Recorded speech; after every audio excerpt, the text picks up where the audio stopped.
Moldova 2030 Milli Strategiya Programmасы ileriler. Аңгысына göre dağların genişliğini devlette 11%'dan 15%'a kadar lazım büyütme. Kuvvetlerin planlarına göre bu yıl yeşilletmek aksiyasına göre yakın 11 milyon fidan lazım diksinler. Dağların genişletmek işleri автономияда da geçirilir. Paylaştı da resurslarında inженері Константин Гарчо. Уже последние годы фактически сажается до первых заморозков.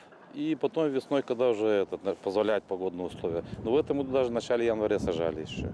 Потому что pогода позволяла.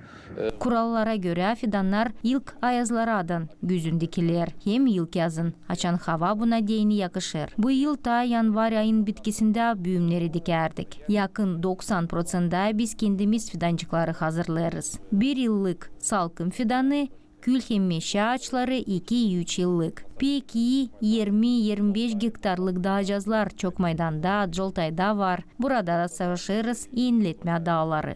Где делаем содействие, где оставляется на естественно возобновление порослевое, то есть.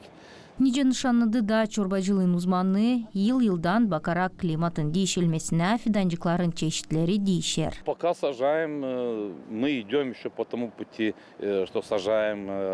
50%'tan ziyade salkım fidanı dikeriz. Bu yıl yakın 2 ton meşe tohumu var ekmek için. Kendi iyi pitomniklerimiz var. Savaşırız meşeye geçelim ama şimdi sık kül, kara ağacı hem glediçeye kullanırız. Bu takım fidanlar daha iyi giderler.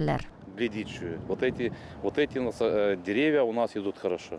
Молдсилва kurumun informasyasına göre isteyenler kim planlar yeşilletmek aksiyasında pay alma var. Kolaylıkları yakışıklı lokasyaya ayırsınlar. Girip участвуй в посадке весна 2026 bölümüne. Bundan karya kendi isteği için Молдсилва temsilcilerini haberlesinler. Açıp kurumun telefonunu.